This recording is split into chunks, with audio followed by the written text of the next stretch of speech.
Hello అండి, నేను మీ లక్ష్మి. ఈరోజు వీడియోలో నేను 10 ఇయర్స్ బేబీకి లాంగ్ ఫ్రాక్ అయితే స్టిచ్చింగ్ చేశానండి. ఈ ఫ్రాక్ వచ్చేసి నేను సారీతో స్టిచ్ చేశానండి. ఫ్రాక్ అయితే చాలా బాగుంది. ఈ ఫ్రాక్కి నేను ఫ్రంట్న కోట్ మోడల్ ఈ విధంగా పెట్టానండి. చాలా బాగుంది. మీరు కూడా మీ పిల్లలకి స్టిచ్ చేసేటప్పుడు ఈ విధంగా కోట్ మోడల్ ఫ్రంట్ వైపు పెట్టాలనుకుంటే ఎలా కటింగ్ చేయాలి, ఎలా స్టిచ్చింగ్ చేయాలనేది ఈ వీడియోలో క్లియర్గా చూసేయండి. చాలా సింపుల్ ప్రాసెస్. ముందుగా మనం ఏదైతే ఫ్రాక్కి ఫ్రంట్ పార్ట్ అయితే రెడీ చేసుకుంటామో, అంటే నెక్ స్టిచ్చింగ్ అయిపోయిన తర్వాత ఈ విధంగా మనం కోట్ మోడల్ కోసం లైనింగ్ క్లాత్ తీసుకొని లైనింగ్ క్లాత్ మీద ఈ మెయిన్ క్లాత్ పెట్టుకొని ఇది ఎలా ఉందో అలాగే డ్రా చేసుకోవాలండి. మనం ఫ్రాక్కి బాడీ పార్ట్ తీసుకుంటాం కదా, నేను ఇది 13 ఇంచులు తీసుకున్నానండి. ఈ 13 అంచులు ఇలా లైనింగ్ క్లాత్ పైన పెట్టి సేమ్ యాజ్ ఇట్ ఈస్ ఇలా మార్కింగ్ అనేది చేసుకోవాలి. మనం పిల్లల కోసం నార్మల్గా లాంగ్ ఫ్రాక్స్ అనేవి స్టిచ్చింగ్ చేస్తూ ఉంటాం కదా, అలా ఫ్రాక్స్ స్టిచ్చింగ్ చేసేటప్పుడు ఇలా కొంచెం డిజైన్స్ అనేది పెట్టుకుంటే పిల్లలకి చాలా బాగుంటుంది. ఇప్పుడు చూస్తున్నారా, నేనైతే లైనింగ్ క్లాత్ మీద ఈ విధంగా డ్రాయింగ్ చేశాను. అది ఎలా ఉందో సేమ్ అదే విధంగా డ్రాయింగ్ చేశాను. ఇప్పుడు మనం దీనిపైన కోట్ మోడల్కి ఏ విధంగా డ్రా చేసుకోవాలనేది చూసిద్దామండి. ముందుగా కింద లైన్ నుంచి 1.5 ఇంచ్ దగ్గర ఒక మార్కింగ్ చేసుకుందాం. ఈ చివరన 1 ఇంచ్ దగ్గర ఒక మార్కింగ్ చేసుకుందాం. ఇలా ఇప్పుడు ఈ 1.5 ఇంచుని ఈ 1 ఇంచ్కి ఇలా కలుపుకోవాలి. మీరు కావాలంటే ఇటు సైడ్ 1.5 ఇంచ్ పెట్టాను కదా, 2 ఇంచెస్ కూడా పెట్టుకోవచ్చండి. ఇప్పుడు ఇలా మార్కింగ్ చేసుకున్న తర్వాత ఇప్పుడు మనం నెక్ వైపు డ్రాయింగ్ చేసుకుందామండి. నెక్ మనం ఇందాక మెయిన్ ఫ్యాబ్రిక్ ఎంతైతే పెట్టామో అంతే నెక్ ఇక్కడ డ్రా చేసుకున్నాం కదా. ఇప్పుడు 5 ఇంచెస్ పెడుతున్నానండి. 5 ఇంచెస్ పెట్టుకున్న తర్వాత పైన ఎంతైతే విడ్త్ ఈ విధంగా 3.5 ఉంది కదా, సేమ్ ఇక్కడ కూడా 3.5 దగ్గర మార్కింగ్ చేసుకొని ఇప్పుడు ఇలా బాక్స్ షేప్ అనేది డ్రా చేసుకోవాలి. ఇలా సమానంగా లైన్ డ్రా చేసుకున్న తర్వాత ఇప్పుడు కింద వైపున మనం ఇందాక 1.5 ఇంచ్ మార్కింగ్ చేసుకున్నాం కదా, ఇప్పుడు ఆ 1.5 నుంచి పైకి మళ్ళీ 1 ఇంచ్కి మళ్ళీ మార్కింగ్ చేసుకోవాలి. ఇలా 1 ఇంచ్కి మార్కింగ్ చేసుకొని కొంచెం క్రాస్గా ఇలా మనం ఈ విధంగా ఇలా చేసుకోవాలి. కొంచెం కరువు షేప్లో రావాలి. ఇక్కడ ఇలా పెట్టుకున్నాం కదా, ఇప్పుడు మనం ఈ బాక్స్ షేప్లో కూడా నెక్ రౌండ్ అనేది ఈ విధంగా ఇచ్చుకోవాలి. ఇలా రౌండ్ షేప్ అయితే పెట్టేసుకున్నాం కదా, ఈ విధంగా రెడీ చేసుకోవాలి. ఇప్పుడు ఇది కంప్లీట్ అయిపోయిందండి. ఇప్పుడు మనం నెక్స్ట్ ఏం చేయాలి అంటే, ఇక్కడ మనం ఫోల్డింగ్ ఉన్న వైపు ఒక 1/2 ఇంచుకు మార్కింగ్ చేసుకోవాలి. ఇప్పుడు మన వైపుకి ఫోల్డింగ్ ఉంది కదా, ఈ ఫోల్డింగ్ ఉన్న వైపు అంటే నెక్ వైపు అనమాట.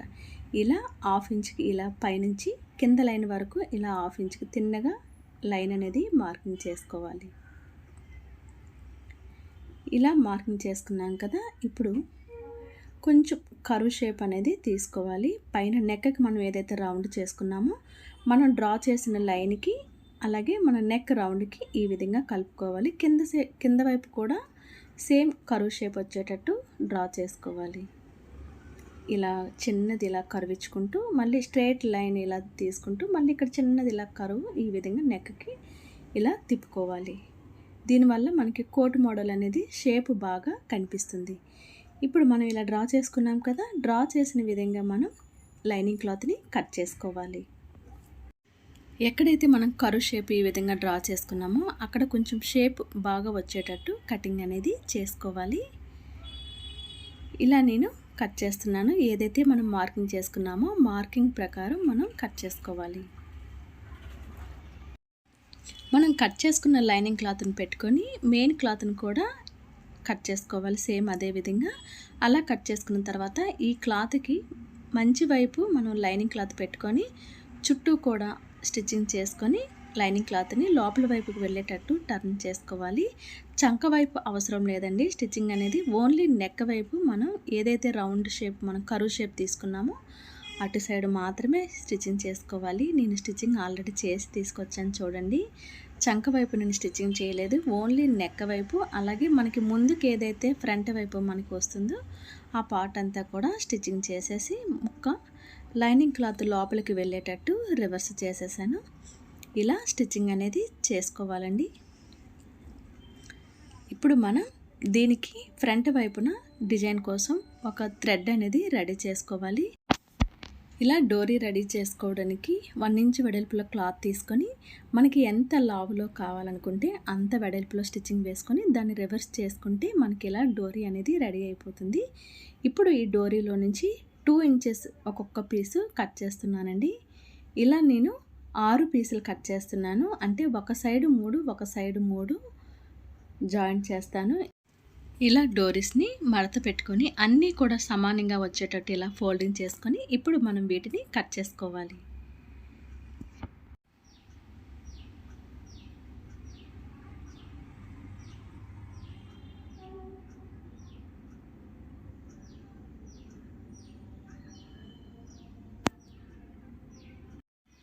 ఇప్పుడు ఇలా కట్ చేసుకున్నాం కదా. ఇప్పుడు ఇటు సైడ్ 3 ఇటు సైడ్ 3 పెట్టుకోవాలన్నాను కదా.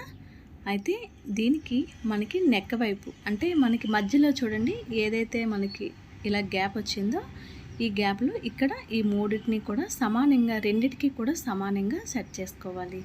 నేను స్టిచ్చింగ్ చేసి చూపిస్తాను, అప్పుడు మీకు అర్థమవుతుంది. ఇలా ఫోల్డింగ్ చేసుకొని మనం వీటికి ఇలా మధ్యలో ఈ విధంగా పెట్టుకొని గట్టిగా 2-3 సార్లు గట్టి స్టిచ్ అనేది వేసుకోవాలండి, ఊడిపోకుండా.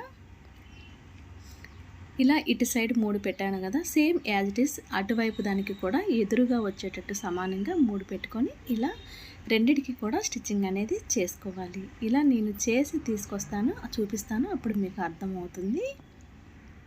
చూస్తున్నారు కదా, ఈ విధంగా మనం స్టిచ్చింగ్ అనేది చేసుకోవాలండి. మనం తయారు చేసిన డోరీని కట్ చేసుకొని ఇలా రింగ్స్ తయారు చేసుకొని స్టిచ్చింగ్ చేసుకోవాలి. ఇప్పుడు ఇంకొక పెద్ద డోరీని ఒకటి రెడీ చేసి ఇలా కింద హ్యాంగింగ్ అనేవి పెద్దవి ఇచ్చేసానండి. ఇలా ఎల్లో కలర్ డోరీని రెడీ చేసి ఇప్పుడు మనం ఈ రింగ్స్లో నుంచి ఈ డోరీని ఇన్సర్ట్ చేసుకోవాలి. అంతేనండి, చాలా సింపుల్ ప్రాసెస్లో మనకి పెద్దవాళ్ళకైనా చిన్నవాళ్ళకైనా కోటు మోడల్ అనేది ఫ్రంట్ వైపున ఎలా కట్ చేసుకోవాలి అనేది, దాన్ని ఎలా మనం డిజైన్ చేసుకొని జాయింట్ చేసుకోవాలనేది ఈ వీడియోలో మీకు అర్థమైందని అనుకుంటున్నానండి. ఒకవేళ మీకు ఎవరికైనా అర్థం అవ్వకపోతే కింద కామెంట్ సెక్షన్లో కామెంట్ చేస్తే నేను తప్పకుండా రిప్లై అనేది ఇస్తానండి. డోరీని ఈ విధంగా ఇన్సర్ట్ చేసుకుంటే సరిపోతుంది.